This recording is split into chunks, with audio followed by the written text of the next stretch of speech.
வணக்கம்.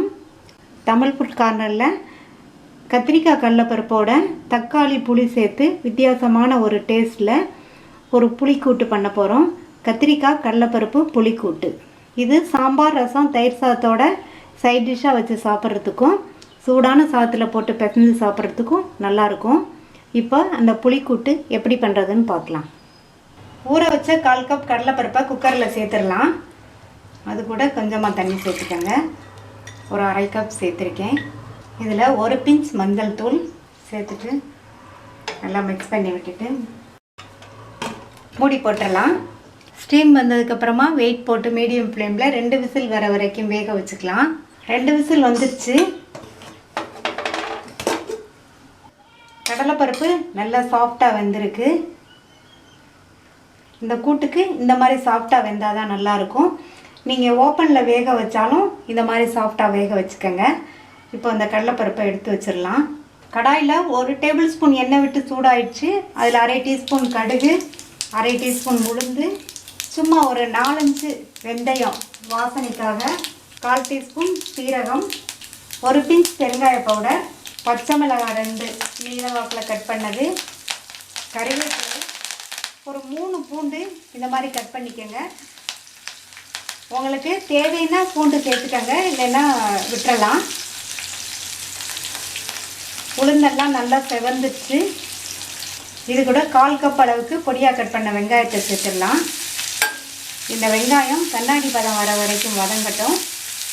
வெங்காயம் வதங்கி கண்ணாடி பதம் வந்துடுச்சு.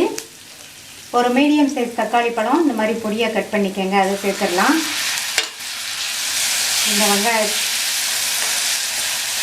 வெங்காயத்தோட இந்த தக்காளியும் சேர்ந்து நல்லா வதங்கி மசியட்டும்.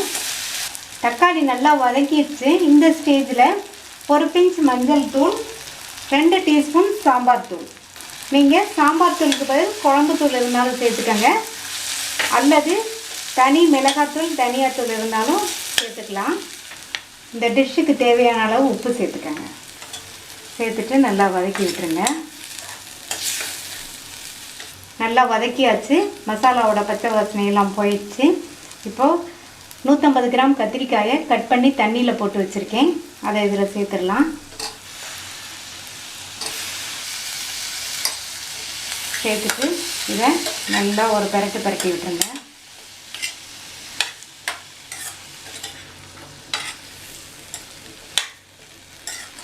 இந்த புளிக்கூட்டு ரொம்ப நல்லாயிருக்கும். சூடான சாதத்தில் கூட போட்டு சாப்பிட்லாம்.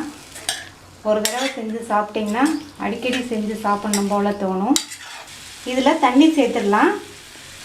காய் மூழ்கிற அளவுக்கு சேர்த்தா போதும். சேர்த்துட்டு ஒரு தடவை கலந்து விட்டுருங்க.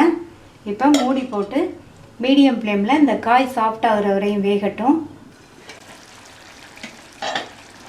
மீடியம் ஃப்ளேம்லேயே வச்சு வேக வச்சு காய் நல்லா சாஃப்டாக வெந்துருச்சு. ஹை ஃப்ளேமில் வேக வச்சிங்கன்னா தண்ணி தான் வற்றும், காய் வேகாது. வேக வச்ச பருப்பை சேர்த்துடலாம். சேர்த்துட்டு மறுபடியும் நல்லா கலந்து விட்டுருங்க. இந்த பருப்போடு சேர்ந்து கொதிக்கட்டும். பருப்பை நான் சொன்ன அளவுக்கு நல்லா சாஃப்டாக வேக வச்சுக்கோங்க. இது கொதிக்கட்டும். கடலைப்பருப்பு சேர்த்ததுக்கப்புறம் காயோடு சேர்ந்து கொதிச்சிருச்சு. ஒரு பெரிய நெல்லிக்காய் சைஸ் அளவு புளியை 2 டேபிள் ஸ்பூன் தண்ணி விட்டு இந்த மாதிரி கெட்டியாக கரைச்சி வச்சுக்கோங்க. அதை சேர்த்துடலாம். சேர்த்துட்டு மறுபடியும் கலந்து விட்டுறலாம். இந்த கூட்டுக்கு புளிக்கரைசல் இந்த மாதிரி கெட்டியாக கரைச்சி விட்டால் தான் நல்லாயிருக்கும். மூடி போட்டு தீயை குறைச்சி வச்சு இந்த புளியோட பச்சை வாசனை போகிற வரைக்கும் வேகட்டும்.